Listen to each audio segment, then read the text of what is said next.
Matamgi Manipuri Wari channel asibu tabiriba khwai pumnamakpu taramnokjari ngasi muglobirasi Tingkhanggi Leirang marfu Ningthouja shubatangka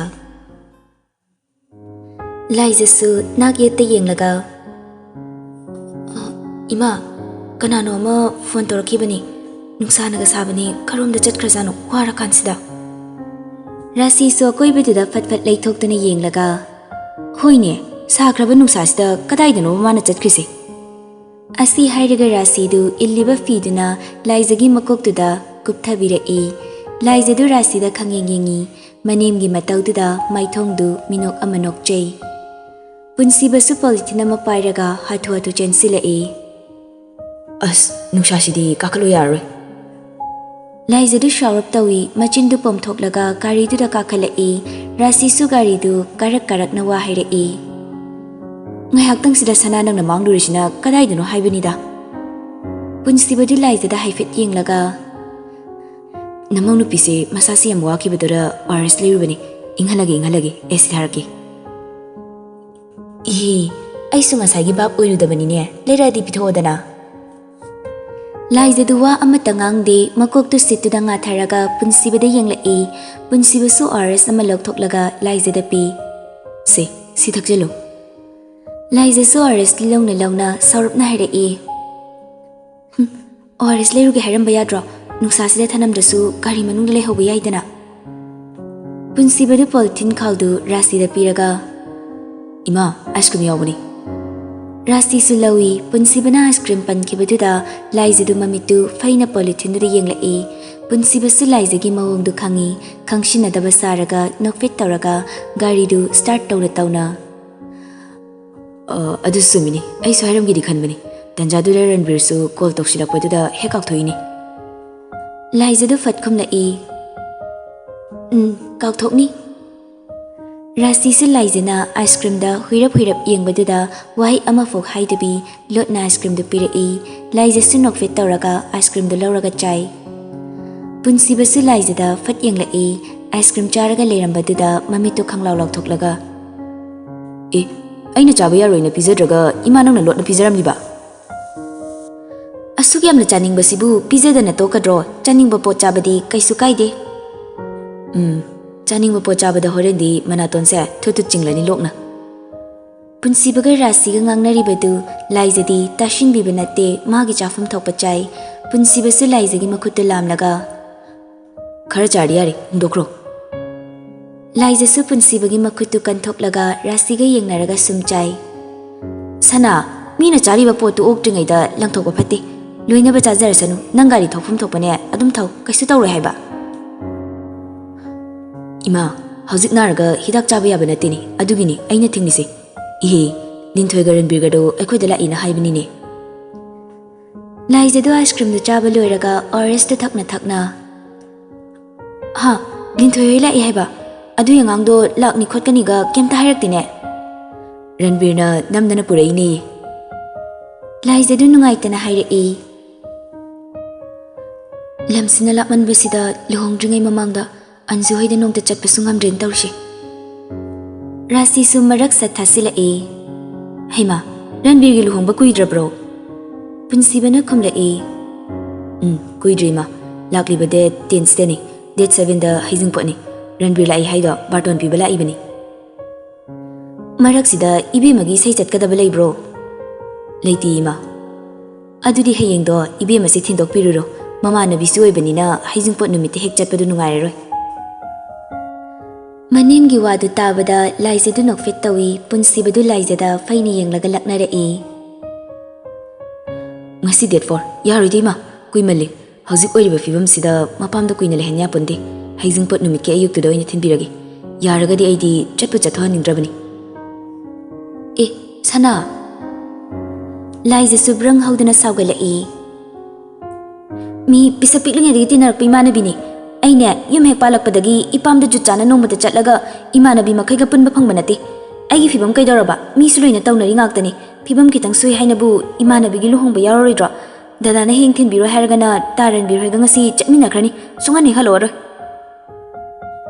Wai si hairaga laijadu thakpa loisindriba oras tu khoisaunana laktana langthoki Rasisu mamaugi michanga changlai. Ibema adune hek phare imausidine nungaina leithouro. Laizagi mataududa punsibadu mamitu fairap yenglaga tik nokladuna tapna hairei. Phagi dawni khaidorage nangna diamna sarido karino me laiza. Ranbirdo mathanda thadokrasi. Ningthouiga nanga hayeng thinbirage aduga haijingpa numito ai meeting ama yauramlaga numidang wairamdu lawba lake. Lohongba numitta ima hoiga pulap amuk chalasi. Yai ko. Laizadu handakti nokfit tawraga khumlai. Adudi yai. Ashum ngangna lakpana yum yaure. Mangolda Ranbirga Ningthouiga phamlaga leiribadu ubada laizadu garidu fazana khamdringai thongdu sat hangdoklaga garidagi yam thuna kumthaduna gam chatki. Punsibasu laizagi mataudu ubada mamitu khanglaw lakthoklaga. Nangni nangbo tapna chalune machine pisi senabon thokna wakrida.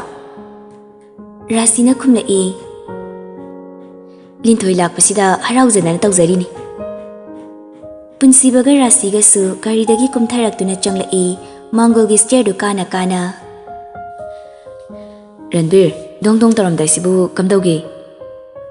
Musla tari hebo nangi khawiduna khwai farami. Thabak mayamsida nomata laklaga mateng pangusu ngamdre ita waroba yadeko. Wahaisi haina Ranbirgi nakanda famthagi hek tawbaga punsibagi phone du call lai punsibasu phone du lauthoklaga nakongda thamlaga leiriba mafamdudagi kitang chathoi. Hello sir. Asomda hairakliba wadu taraga punsibadu pishumani du suklap tawraga hathu. Hoi sir, ayam tuna lagi. Wahaisi hairaga punsibadu phone du satkak thalaga leiriba mayamdu onsilaga hathu. Ranbir, Ningthoi, nyungak lermuko, ai asapung chalugi. Asi hairaga punsibadu ipan pandana yam thuna mamaidu leithoklaga chatki laijasu masadu ipapa khana famlambadu fukhawgalaga. Dada, kaidawa yaurage? Punsibadu chatna khumlami. Pakakanu, kastawdi, imanamam tawnaruge tawbani. Rasisu pakhana hairei. Sana, adu nangna chalibadu kari tawrage haibadudi maramdudi hairamudana. Punsibadu garida kakhatkre garidu start tawna larami. Ima, ai kuroi haiba kaisum tawdiba namu nupido amuk pakhatkini pakakano hayo. Punsibadu garidu thawdokre laijasu ka hena khanjiludre Ningthoigi manaktuda famlaga. Ranbir, kadai yarukidoino yumda haladoira. Haladoini leisemba hoidu samure. Rasisu changsilaktuna noibu kayam kuirage lakpa. Kuirima. Haima, hai mahiga karimta thaktrabo ngasaidagi sumfamnaga leibro. Thaima, babasu faminaramabani haujikta chatkibda ngairi. Oh, haijingpotudi noi baba tharaklagi luhongbado ekhoi pulap laktoribani. Haijingpotu laoima laija hoidi nupi mayumgi mi oidoiramni ekhoigi mi khra yamhanse. Laijasu fatkhumlai. Oidadi kaino mi pisak piklingaidagi tinarakpa imanabini khra yana tabani. Ado mi do ekhoi yamanse haiba. Hoi. Ado Ranbir, Anjudo aibi yam warauramgani. Mangol kaba numitto ai lake tawbani. Isanga mandabaduda lakpa ngamkhidabani. Laijana nungaitana hairakpaduda Ranbirdo fatkhumlai. Kaisu khandabanida nangi phibamdu masu loina khangbani. Rasina amu. Aduni saunaba yaba nate. Masana ngamdabani. Masa ngamlasu ngayakta pothaba phangdi. Sanana garisida hapaga koipu pubada imause pothaba phangdrabani. Adubudi mi singara phawbi ama oiraktori kaino. Laijadi kaina. Ranbirima karanta nganglaga leirabani. Kaino khoi Ningthoisi wagi ngangangdine. Masasi ikoigum tawida. Ningthoi, kaigino tumina leidubo koirunida nachegi yumsidabu karigi koirino. Ningthoidu nokfit tawraga mamaidu lukthaki laijasi Ningthoidu onsilaga. Ningthoi, nang ekhoida lehaurase. Ningthoidu yami kaina khonjeldu tablap khumlai. Iche, ai hayeng school chatoinina pharak taniye. Rasido fat khumlai. Hayeng na taibunga na thilangi school gidi nangni ngasidi ekhoida leithokrasi. Ranbir, Ningthoi sing asidi lehaurasanu ꯃꯆꯦꯒ ꯍꯌꯦꯡ ꯄꯨꯂꯞ ꯂꯥꯛꯃꯤꯟꯅꯔꯁꯅꯨ ꯄꯥꯛ ꯂꯥꯛꯄꯁꯨ ꯅꯠꯇꯦ ꯔꯥꯁꯤꯒꯤ ꯍꯣꯡꯂꯝꯂꯤꯕ ꯃꯑꯣꯡꯁꯤꯗ ꯂꯤꯟꯊꯣꯏꯁꯨ ꯏꯉꯛꯉꯛꯏ ꯃꯆꯦꯕꯨ ꯂꯨꯅ ꯇꯧꯕꯤꯕꯗꯨ ꯎꯔꯒ ꯃꯁꯥꯗ ꯍꯔꯥꯎꯕꯁꯨ ꯐꯥꯎꯏ ꯋꯥꯗꯤ ꯉꯥꯡꯗꯦ ꯅꯣꯛꯃꯤ ꯅꯣꯛꯃꯤ ꯇꯧꯏ ꯔꯟꯕꯤꯔꯗꯨ ꯂꯤꯟꯊꯣꯏꯗ ꯌꯦꯡꯂꯒ ꯑꯁꯤꯐꯥꯎꯗ ꯑꯩꯅ ꯐꯥꯔꯒ ꯄꯨꯔꯛꯏꯅꯤ ꯑꯩꯒꯤꯗꯤ ꯀꯩꯁꯨ ꯀꯥꯏꯗꯦꯗ ꯂꯤꯟꯊꯣꯏ ꯅꯪꯕꯨ ꯌꯥꯔꯕꯣ ꯈꯪꯗꯦ ꯔꯟꯕꯤꯔ ꯏꯇꯩꯅ ꯍꯌꯦꯡ ꯉꯟꯅ ꯊꯤꯅꯤ ꯍꯥꯏꯔꯗꯤ ꯂꯩꯍꯧꯔꯒꯦ ꯐꯔꯦ ꯐꯔꯦ ꯑꯗꯨꯗꯤ ꯏꯃꯥ ꯂꯥꯏꯖꯥ ꯑꯩ ꯌꯨꯝꯗꯁꯨ ꯊꯕꯛ ꯃꯌꯥꯝ ꯂꯩꯍꯧꯔꯤ ꯆꯠꯅꯕ ꯇꯧꯔꯒꯦ ꯍꯣꯏ ꯔꯟꯕꯤꯔ ꯕꯣꯔ ꯑꯣꯏꯔꯝꯗꯥꯏꯗ ꯊꯕꯛ ꯌꯥꯝ ꯁꯨꯖꯅꯨꯀꯣ ꯕꯣꯔ ꯑꯣꯏꯔꯝꯗꯥꯏꯁꯦ ꯕꯣꯔꯥ ꯑꯣꯜꯂꯦꯗꯨꯅꯤ ꯂꯤꯟꯊꯣꯏ ꯂꯩꯍꯧꯔꯅꯦ ꯑꯗꯨꯗꯤ ꯍꯣꯏ ꯔꯟꯕꯤꯔ ꯏꯃꯥꯗ ꯐꯖꯅ ꯍꯥꯏꯕꯤꯌꯨ ꯑꯩꯁꯨ ꯕꯕꯥꯗ ꯐꯣꯟ ꯇꯧꯔꯒꯁꯨ ꯍꯥꯏꯈ꯭ꯔꯒꯦ ꯔꯟꯕꯤꯔꯗꯨ ꯐꯨꯛ ꯍꯧꯒꯠꯂꯒ ꯍꯣꯏ ꯍꯣꯏ ꯅꯣꯏ ꯅꯆꯤꯟ ꯅꯅꯥꯎ ꯍꯌꯦꯡ ꯁꯣꯏꯗꯅ ꯂꯥꯛꯎꯀꯣ ꯂꯥꯏꯖꯥ ꯅꯪ ꯅꯟꯖꯨ ꯍꯣꯏꯗ ꯌꯥꯎꯔꯁꯨ ꯂꯤꯟꯊꯣꯏꯗꯤ ꯑꯩꯈꯣꯏꯗꯤ ꯌꯥꯎꯗꯕ ꯌꯥꯔꯣꯏ ꯂꯩꯁꯥꯕꯤ ꯑꯝꯇ ꯂꯩꯇꯦ ꯍꯣꯏ ꯔꯟꯕꯤꯔ ꯁꯣꯏꯗꯅ ꯂꯥꯛꯇꯣꯏꯅꯦ ꯗꯗꯥꯒ ꯉꯁꯥꯏꯅ ꯍꯥꯏꯅꯈ꯭ꯔꯕꯅꯤ ꯔꯟꯕꯤꯔꯗꯨ ꯔꯥꯁꯤꯗ ꯑꯣꯟꯁꯤꯜꯂꯒ ꯏꯃꯥ ꯆꯠꯂꯨꯈꯤꯒꯦ ꯍꯣꯏ ꯍꯣꯏ ꯒꯥꯔꯤꯒꯗꯣ ꯌꯦꯡꯂꯒ ꯊꯧꯀꯣ ꯍꯣꯏ ꯏꯃꯥ ꯔꯟꯕꯤꯔꯗꯨ ꯆꯠꯈ꯭ꯔꯦ ꯔꯥꯁꯤꯁꯨ ꯂꯥꯏꯖꯗ ꯑꯣꯟꯁꯤꯜꯂꯒ ꯂꯥꯏꯖꯥ ꯅꯣꯏ ꯄꯣꯊꯥꯔꯨꯔꯣ ꯂꯤꯟꯊꯣꯏ ꯂꯥꯛꯄꯅꯤꯅ ꯃꯥꯒ ꯂꯩꯃꯤꯟꯅꯔꯣ ꯏꯃꯥ ꯕꯖꯥꯔꯗ ꯆꯠꯂꯨꯒꯦ ꯅꯪꯒꯤ ꯁꯦꯝ ꯀꯣꯝꯂꯥꯗꯤ ꯂꯩꯔꯤꯕ꯭ꯔꯥ ꯂꯩꯔꯝꯈꯤꯅꯤ ꯏꯃꯥ ꯔꯥꯁꯤꯗꯨ ꯉꯛꯉꯛꯅ ꯀꯔꯤꯅꯣꯅꯦ ꯅꯍꯥꯟ KG ꯑꯃꯃꯝꯇꯅꯤ ꯂꯩꯔꯛꯄ ꯊꯥ ꯃꯈꯥꯏ ꯑꯃ ꯐꯥꯖꯤꯜꯂꯛꯂꯝꯃꯅꯤ ꯍꯧꯖꯤꯛ ꯐꯥꯎꯕ ꯆꯥꯕ ꯂꯣꯏꯗꯕ ꯑꯗꯨꯅꯗꯤ ꯌꯥꯔꯣꯏꯀꯣ ꯆꯥꯅꯤꯡꯕ ꯄꯪꯆꯥꯗ ꯆꯥꯒꯗꯕꯅꯤ ꯏꯃꯥ ꯑꯩꯁꯨ ꯆꯥꯔꯤꯅꯦ ꯍꯣꯏꯅꯦ ꯑꯗꯣ ꯌꯥꯝꯅ ꯆꯥꯎ ꯍꯥꯏꯕ ꯆꯣ ꯄꯣꯊꯥꯖꯔꯨꯔꯣ ꯂꯥꯏꯖꯗꯨ ꯂꯤꯟꯊꯣꯏꯗ ꯑꯣꯟꯁꯤꯜꯂꯒ ꯂꯤꯟꯊꯣꯏ ꯆꯪꯂꯁꯤ ꯂꯥꯛꯑꯣ ꯂꯤꯟꯊꯣꯏꯒ ꯂꯥꯏꯖꯒꯁꯨ ꯏꯃꯨꯡꯗ ꯆꯪꯂꯛꯏ ꯔꯥꯁꯤꯁꯨ ꯔꯤꯇꯥꯒ ꯂꯣꯏꯅꯅ ꯕꯖꯥꯔꯗ ꯆꯠꯈ꯭ꯔꯦ ꯂꯥꯏꯖꯗꯨ ꯃꯐꯤꯒ ꯍꯣꯡꯗꯦ ꯄꯨꯟꯁꯤꯕꯗ ꯀꯣꯜ ꯍꯥꯟꯅ ꯇꯧꯏ ꯄꯨꯟꯁꯤꯕꯁꯨ ꯄꯥꯏꯈꯠꯂꯛꯏ ꯍꯜꯂꯣ ꯗꯗꯥ ꯀꯗꯥꯏꯗ ꯂꯩꯔꯤꯅꯣ ꯄꯨꯟꯁꯤꯕꯁꯨ ꯒ꯭ꯌꯥꯟ ꯇꯥꯅ ꯈꯨꯝꯂꯛꯏ ꯄꯨꯂꯤꯁ ꯁ꯭ꯇꯦꯁꯟꯗ ꯂꯥꯏꯖꯗꯨ ꯃꯃꯤꯠꯇꯨ ꯈꯪꯂꯥꯎ ꯂꯥꯎꯊꯣꯛꯂꯒ ꯄꯨꯂꯤꯁꯇꯗꯤ ꯀꯩꯗꯧꯕ ꯌꯨꯝꯗ ꯍꯜꯂꯛꯑꯅꯤ ꯅꯪ ꯄꯥꯈꯠꯄ ꯊꯨꯀꯠꯄ ꯀꯩꯝꯇ ꯇꯧꯒꯅꯨ ꯔꯥꯖꯀꯤ ꯃꯃꯥꯒ ꯃꯄꯥꯒ ꯐꯥꯕꯒꯤ ꯑꯩ ꯆꯠꯇꯕ ꯌꯥꯗꯅ ꯆꯠꯄꯅꯤ ꯂꯥꯏꯖꯗꯨ ꯒ꯭ꯌꯥꯟ ꯈꯪꯇꯥ ꯇꯥꯏ ꯁꯣꯔꯗꯨ ꯁꯥꯡꯅ ꯍꯣꯟꯊꯔꯒ ꯑꯣ ꯔꯥꯖꯇꯤ ꯌꯥꯎꯗꯕ ꯌꯥꯎꯗꯦ ꯊꯝꯃꯣ ꯑꯩ ꯍꯜꯂꯛꯑꯒ ꯒ꯭ꯌꯥꯟ ꯇꯥꯅ ꯁꯥꯟꯅꯔꯁꯤ ꯍꯣꯏ ꯊꯝꯃꯒꯦ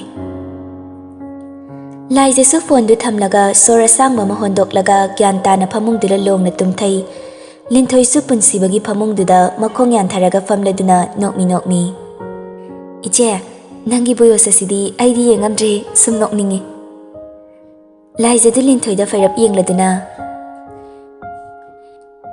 ꯌꯥꯝ ꯃꯑꯣꯡ ꯇꯥꯗ꯭ꯔꯕꯅꯤ ꯅꯤꯡꯊꯣꯏ ꯅꯪꯅ ꯐꯤ ꯍꯣꯡꯉꯣ ꯑꯩꯗꯤ ꯏꯁꯥꯁꯦ ꯌꯥꯝ ꯋꯥꯔꯦ ꯉꯥꯏꯍꯥꯛ ꯄꯣꯊꯥꯔꯒ ꯍꯣꯡꯂꯒꯦ ꯍꯣꯏ ꯁꯤꯗ ꯌꯥꯜꯂꯤꯕ ꯐꯅꯦꯛꯁꯦ ꯁꯨꯝ ꯍꯣꯡꯗꯣꯛꯄ ꯌꯥꯔꯕ꯭ꯔꯣ ꯏꯆꯦ ꯅꯪꯅ ꯁꯦꯠꯅꯤꯡꯕ ꯑꯃ ꯈꯜꯂꯒ ꯁꯦꯠꯂꯨ ꯂꯤꯟꯊꯣꯏꯁꯨ ꯐꯤꯔꯣꯜ ꯍꯣꯡꯗꯣꯛꯂꯨꯔꯒ ꯃꯆꯦꯒꯤ ꯃꯅꯥꯛꯇ ꯆꯪꯂꯛꯏ ꯂꯥꯏꯖꯁꯨ ꯇꯨꯝꯂꯤꯕꯗꯨ ꯈꯤꯇꯪ ꯆꯪꯁꯤꯜꯂꯒ ꯅꯪꯁꯨ ꯇꯨꯝꯊꯔꯛꯑꯣ ꯂꯤꯟꯊꯣꯏꯁꯨ ꯃꯆꯦꯒꯤ ꯅꯥꯀꯟꯗ ꯇꯨꯝꯊꯔꯛꯏ ꯂꯥꯏꯖꯁꯨ ꯂꯤꯟꯊꯣꯏꯗ ꯑꯣꯟꯁꯤꯜꯂꯛꯇꯨꯅ ꯀꯨꯏꯔꯦꯗ ꯁꯨꯃꯥꯏꯅ ꯅꯪꯒ ꯇꯨꯃꯤꯟꯅꯗꯕ ꯂꯤꯟꯊꯣꯏꯁꯨ ꯃꯆꯦꯗ ꯅꯨꯡꯁꯤꯅ ꯌꯦꯡꯂꯒ ꯀꯨꯏꯔꯦ ꯏꯆꯦꯗꯤ ꯁꯨꯡꯂꯥꯛꯁꯨ ꯂꯥꯛꯇꯦ ꯏꯇꯩꯗꯤ ꯁꯨꯝ ꯂꯥꯛꯑꯦ ꯑꯩꯈꯣꯏꯅ ꯂꯥꯛꯀꯗꯕꯁꯨ ꯏꯅꯦꯒꯤ ꯃꯑꯣꯡꯁꯤꯗ ꯇꯟꯕ ꯑꯗꯣ ꯍꯧꯖꯤꯛꯇꯤ ꯀꯩꯁꯨꯝ ꯈꯟꯗ꯭ꯔꯦ ꯏꯅꯦꯁꯦ ꯍꯥꯟꯅꯒ ꯃꯥꯟꯅꯔꯝꯗ꯭ꯔꯦ ꯂꯥꯏꯖꯗꯨ ꯄꯤꯁꯨꯃꯅꯤ ꯈꯪꯁꯨꯛ ꯁꯨꯛꯆꯤꯜꯂꯒ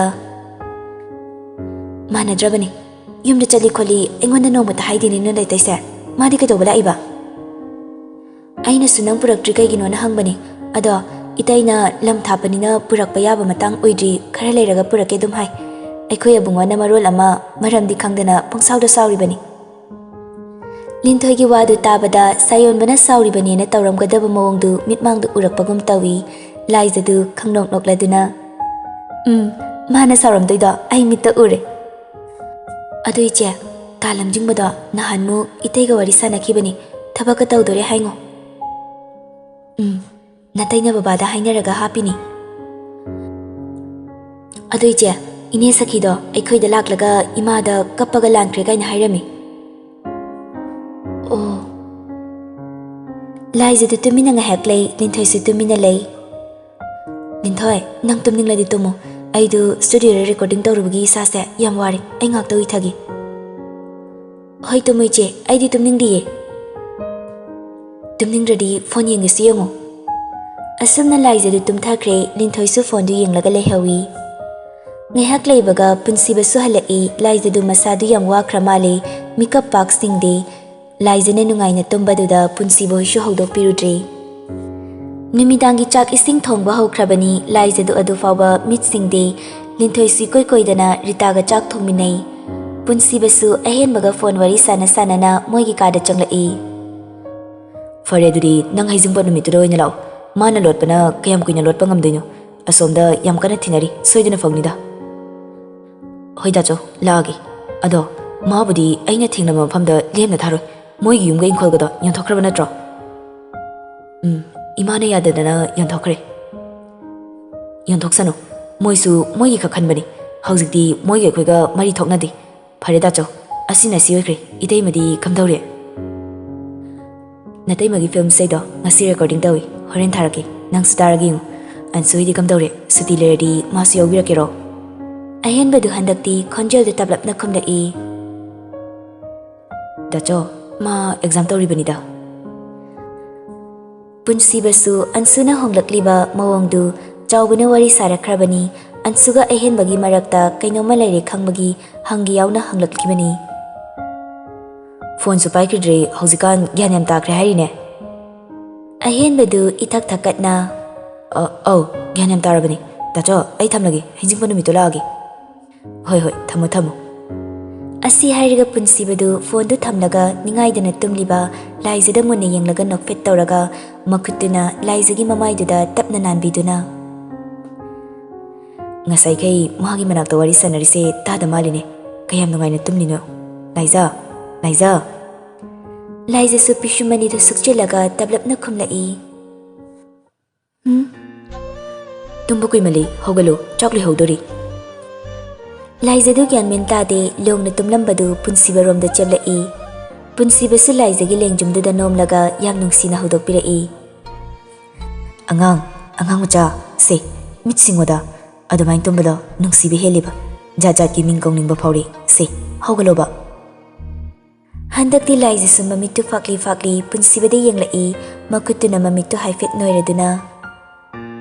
Ningthouja karomda chatkrage. Aisu ngasidi tumjarasuna hain thadokpani nangsu fazana sethagrene mi Ningthouja hoi makhada nini hoiga lehawi. Laizasu tapna hogalaktuna. As aidi fazana tumtharuredana numit takrabadada. Numit taba nati chakphuk lehodori nafi hongo makhada kumlasi. Punsibagi wadu tabada laizadu mamitu khanglaw lawthoi. Ha asingbayradada adu numit taradi ngasai na hodorokpa yadroba.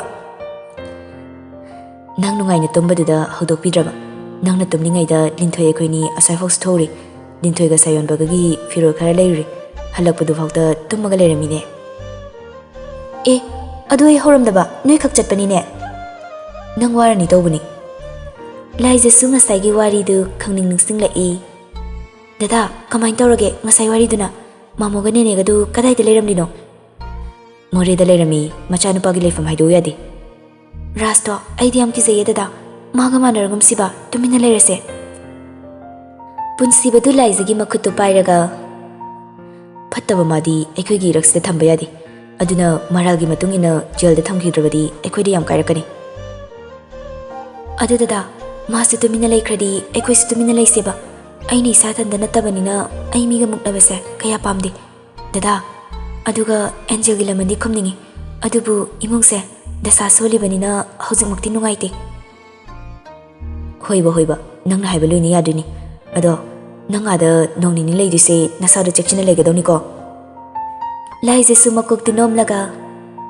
Hoiba punsiba laizagi mamaiduda khangnak nakshilak-laga laizagi laibaktuda magi laibaktuga thengjinaraga mamit aniduna laizada munne yengladuna.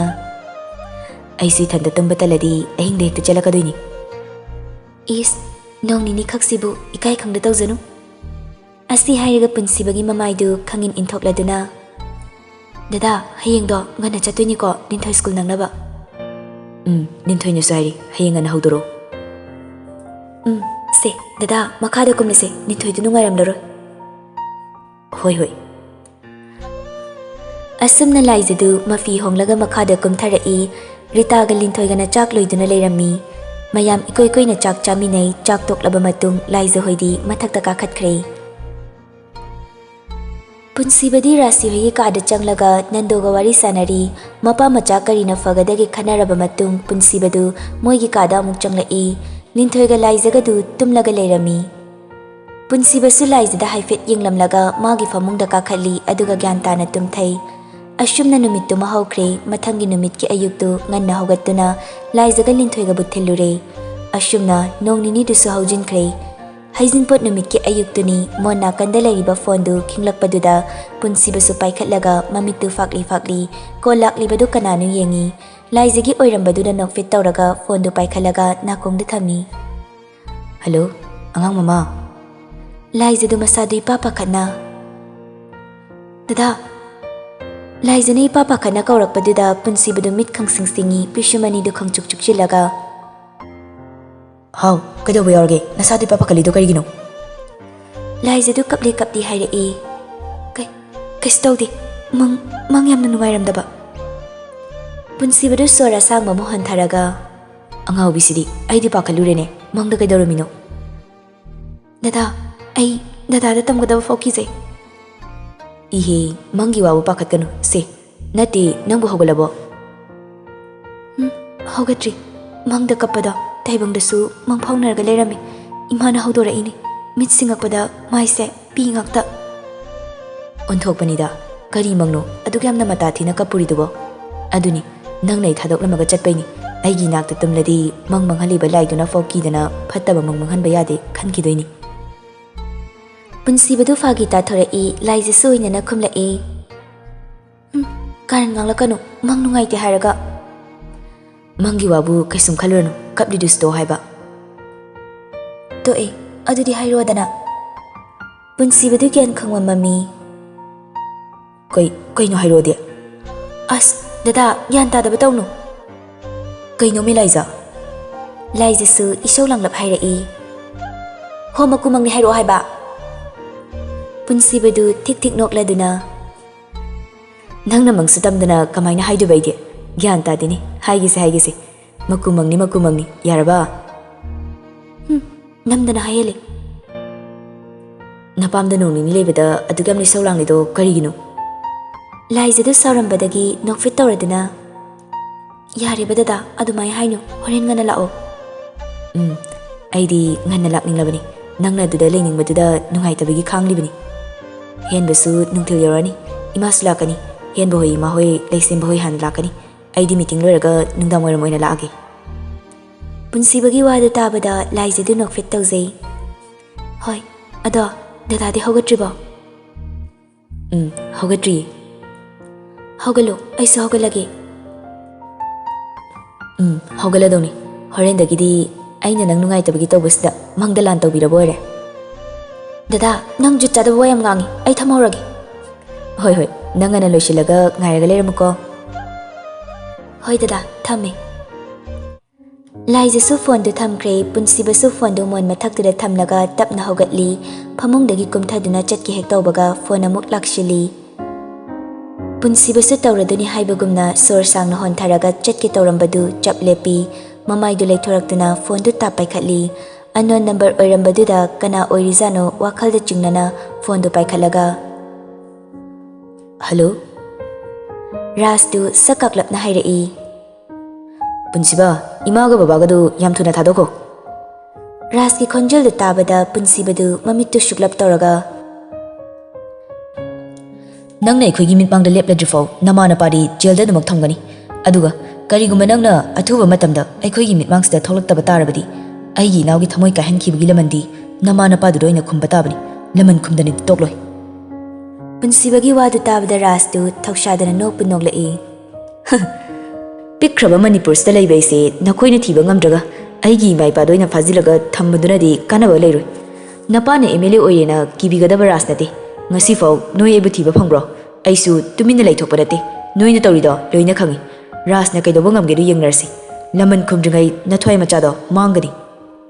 ꯄꯨꯟꯁꯤꯕꯗꯨ ꯁꯥꯎꯕꯗ ꯃꯩ ꯍꯧꯔꯦ ꯈꯣꯟꯖꯦꯜ ꯀꯟꯅ ꯂꯥꯎꯔꯛꯏ ꯅꯪꯅ ꯇꯧꯅꯤꯡꯕ ꯇꯧꯔꯣ ꯊꯦꯡꯅꯒꯦꯅ ꯉꯥꯏꯔꯕꯅꯤ ꯅꯨꯄꯥ ꯑꯣꯏꯔꯒ ꯑꯗꯨꯛ ꯌꯥꯝꯅ ꯄꯥꯡꯗ꯭ꯔꯤꯕ ꯀꯔꯤꯒꯤꯅꯣ ꯅꯔꯤ ꯂꯩꯔꯗꯤ ꯊꯧꯔꯣ ꯊꯧꯔꯛꯀꯅꯤ ꯑꯩ ꯂꯣꯠꯂꯣꯏ ꯑꯩꯒꯤ ꯏꯃꯥ ꯏꯄꯥꯗ ꯈꯨꯗꯣꯟꯅ ꯁꯣꯛꯀꯅꯨ ꯀꯔꯤꯒꯨꯝꯕ ꯑꯩꯒꯤ ꯏꯃꯥ ꯏꯄꯥꯗ ꯈꯨꯗꯣꯟꯅ ꯁꯣꯛꯂꯕ ꯅꯪ ꯅꯠꯇꯅ ꯅꯪꯒꯤ ꯑꯀꯣꯏꯕꯗ ꯂꯩꯔꯤꯕ ꯃꯤꯁꯤꯡꯗꯣ ꯇꯨꯝꯅ ꯍꯥꯠꯀꯅꯤ ꯔꯥꯁ ꯐꯣꯟꯗ ꯑꯐꯥꯎ ꯁꯥꯕꯅ ꯀꯥꯟꯅꯔꯣꯏ ꯄꯨꯟꯁꯤꯕꯅ ꯈꯣꯟꯖꯦꯜ ꯀꯟꯅ ꯂꯥꯎꯕꯗꯨꯗ ꯔꯥꯁꯤꯁꯨ ꯄꯥꯈꯠꯅ ꯆꯦꯟꯁꯤꯜꯂꯛꯏ ꯁꯅꯥ ꯀꯅꯥꯒꯅꯣꯅꯦ ꯅꯪꯅ ꯑꯗꯨ ꯌꯥꯝ ꯀꯟꯅ ꯈꯣꯟ ꯀꯟꯅꯔꯤꯗꯨꯕꯣ ꯄꯨꯟꯁꯤꯕꯗꯨ ꯔꯥꯁꯤꯗ ꯃꯃꯤꯠꯇꯨ ꯌꯦꯡꯂꯛꯏ ꯑꯗꯨꯒ ꯂꯥꯎ ꯊꯥꯗꯣꯔꯛꯏ ꯑꯁꯣꯝꯗ ꯔꯥꯁꯁꯨ ꯔꯥꯁꯤꯒꯤ ꯈꯣꯟꯖꯦꯜꯗꯨ ꯇꯥꯕꯗ ꯌꯥꯝ ꯎꯁꯤꯠꯇꯅ ꯍꯥꯏꯔꯛꯏ ꯄꯨꯟꯁꯤꯕ ꯅꯌꯨꯝꯗ ꯈꯣꯟ ꯀꯟꯕꯅ ꯀꯥꯟꯅꯔꯣꯏ ꯅꯃꯥ ꯑꯇꯣꯝꯕꯤꯗꯣ ꯅꯣꯏ ꯅꯆꯤꯟ ꯏꯅꯥꯎ ꯑꯅꯤꯒꯤ ꯁꯣꯔꯥꯠꯀꯤ ꯄꯥꯎꯆꯩ ꯂꯥꯡꯁꯤꯟꯕ ꯍꯧꯔꯣ ꯍꯥꯏꯌꯨ ꯔꯥꯁ ꯄꯨꯟꯁꯤꯕꯗꯨ ꯈꯪꯂꯥꯎ ꯂꯥꯎꯏ ꯋꯥꯍꯩ ꯑꯗꯨ ꯍꯥꯏꯔꯝꯂꯒ ꯔꯥꯁꯇꯨ ꯐꯣꯟ ꯐꯠ ꯀꯛꯊꯠꯈ꯭ꯔꯦ ꯔꯥꯁꯤꯗꯨ ꯈꯣꯏꯁꯥꯎꯅꯅ ꯆꯪꯁꯤꯜꯂꯒ ꯁꯅꯥ ꯐꯣꯟꯗꯣ ꯑꯃꯨꯛꯀ ꯇꯧ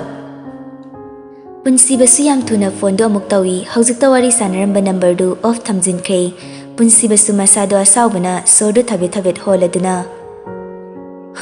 ꯑꯣꯐ ꯊꯝꯖꯤꯟꯈ꯭ꯔꯦ ꯀꯌꯥꯝ ꯎꯁꯤꯠꯇ꯭ꯔꯤꯅꯣꯅꯦ ꯃꯥꯅ ꯌꯥꯝ ꯎꯁꯤꯠꯇ꯭ꯔꯗꯤ ꯑꯩꯈꯣꯏꯅ ꯀꯩꯗꯧꯕ ꯉꯝꯒꯦꯗꯣ ꯌꯦꯡꯅ ꯇꯥꯔꯦꯗꯅ ꯄꯨꯟꯁꯤꯕꯗꯨ ꯐꯃꯨꯡ ꯃꯆꯤꯗꯨꯗ ꯇꯞꯅ ꯐꯝꯊꯩ ꯔꯥꯁꯤꯁꯨ ꯄꯨꯟꯁꯤꯕꯅ ꯁꯥꯎꯔꯤꯕꯗꯨ ꯐꯥꯊꯔꯛꯏ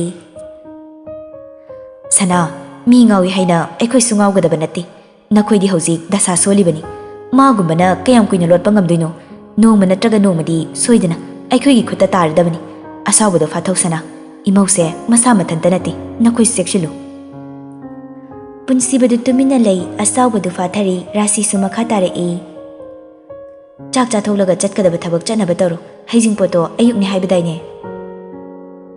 ꯃꯥꯅꯤ ꯏꯃꯥ ꯐꯔꯦ ꯐꯔꯦ ꯅꯟꯗꯣꯝꯆꯥ ꯍꯣꯏꯁꯨ ꯆꯠꯅꯤ ꯍꯥꯏꯕꯅꯤ ꯍꯦꯟꯕ ꯂꯥꯛꯄꯒ ꯏꯃꯥ ꯍꯣꯏ ꯆꯠꯂꯝꯂꯒꯦ ꯍꯣꯏ ꯏꯃꯥ ꯑꯃꯗꯣ ꯃꯃꯪ ꯅꯨꯡꯉꯥꯏꯇꯦꯅ ꯐꯣꯟ ꯇꯧꯔꯛꯑꯝꯕꯅꯤ ꯔꯥꯁꯀꯤ ꯃꯑꯣꯡꯗꯨꯅꯦ ꯑꯩ ꯌꯥꯝ ꯄꯥꯈꯠꯂꯤ ꯏꯃꯥ ꯍꯣꯏ ꯈꯔ ꯉꯟꯅ ꯆꯠꯂꯝꯃꯣ ꯃꯥꯅ ꯄꯪꯍꯦꯟ ꯍꯦꯟꯖꯤꯟꯕ ꯌꯥꯔꯣꯏꯗ ꯑꯩꯈꯣꯏꯕꯨꯗꯤ ꯉꯟꯅ ꯆꯠꯀꯦ ꯀꯩꯁꯨꯝ ꯂꯨꯅ ꯈꯟꯖꯤꯜꯂꯨꯅꯨꯗ ꯃꯃꯥ ꯃꯄꯥꯗꯣ ꯑꯩꯈꯣꯏꯒꯤ ꯈꯨꯠꯇ ꯂꯩꯔꯤꯁꯤꯅꯤ ꯃꯥꯁꯨ ꯍꯦꯟꯖꯤꯜꯂꯛꯄ ꯉꯝꯃꯣꯏ ꯂꯥꯛꯑꯣ ꯂꯥꯛꯑꯣ ꯆꯥꯛ ꯂꯣꯏꯍꯧꯗꯣꯔꯕꯅꯤ